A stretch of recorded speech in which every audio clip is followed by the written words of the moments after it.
Good evening everyone. I hope all of you are fine. Today I am here again with a very important class of data writing, which is part 1 writing of IELTS examine test. Now, what is data writing? Data is generally presented in the form of tables, charts and graphs, which makes it easier for readers to understand.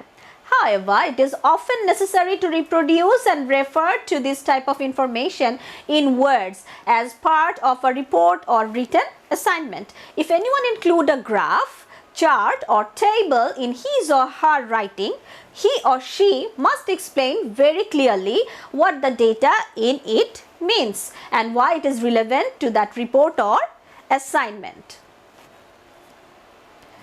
So, here are the types of data writing. These are bar charts, line graph, table, pie chart, diagram or process, map and combination of all the above. As you can see on the right side, there I have given a picture of a data writing which includes two types of things. One is pie chart and another one is table writing. Now, what is the data writing?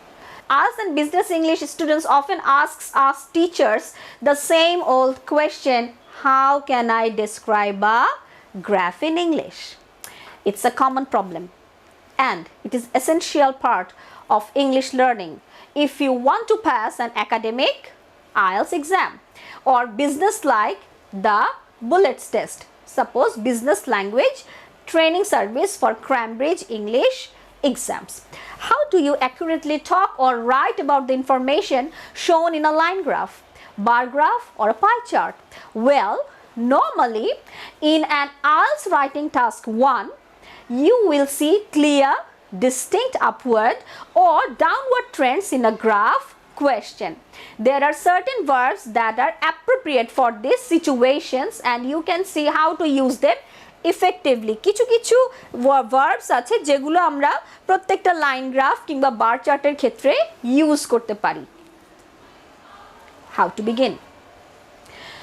Underline keywords, write related words, turn nouns into verbs, verbs into nouns, adjectives into adverbs, etc.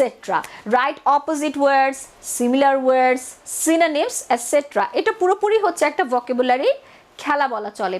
Circle and highlight the graph, use arrows, make notes, circle the biggest, the smallest, stable or unchanging parts, sudden increase, etc. That means আমাকে line গ্রাফের সব কিছু নিয়ে লিখতে হবে না, এখানে just specific কিছু আমাকে ইনফরমেশন দিতে হবে. Identify trends. A trend is the overall idea of the graph, what is happening or what happened, the main change over time, the most noticeable thing about the graph, the pattern over time, the pattern for different places or groups of people.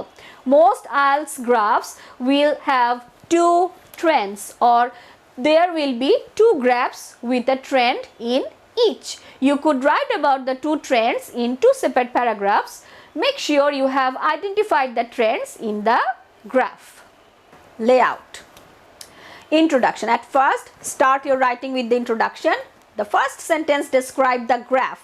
You can use some slightly different words or words forms from those on the question paper, but be careful to give the full information. Start, the graph shows. Second sentence, this gives the trend or trends. You can put two trends in the sentence or only one. You could keep the other one for the conclusion.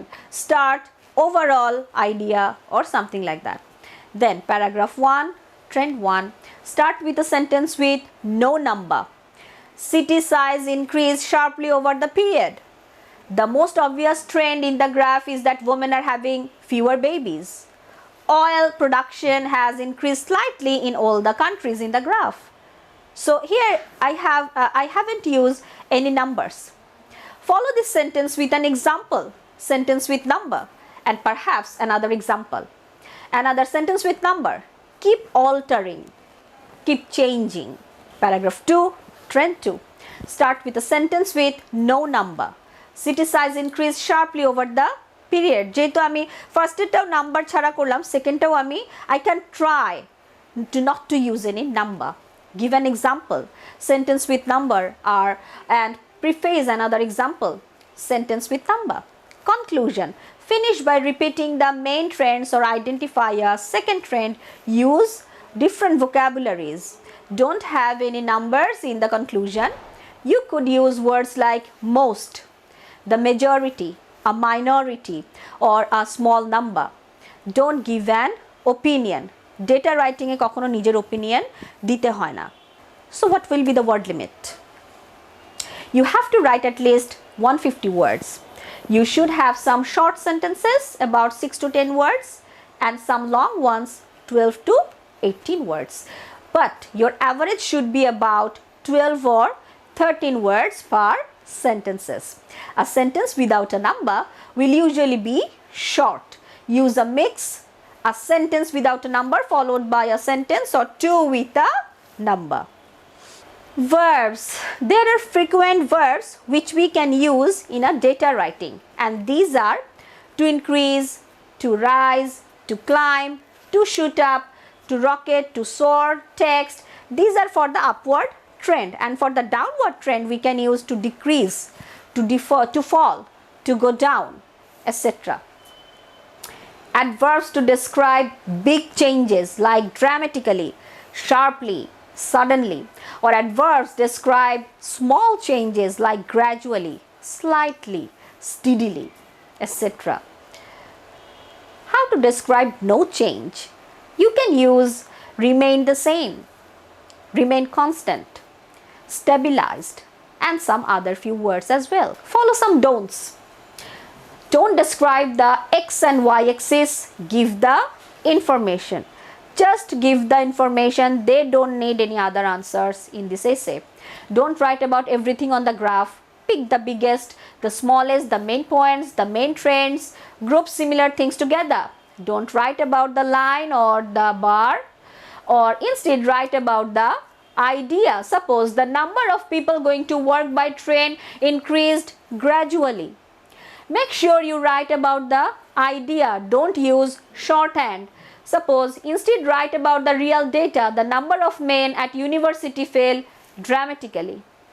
Don't use I feel as I have written. Don't use the person, first person or second person in your data writing.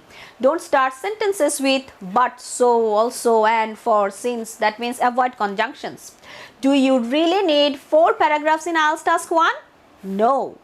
You definitely need them for task 2 only.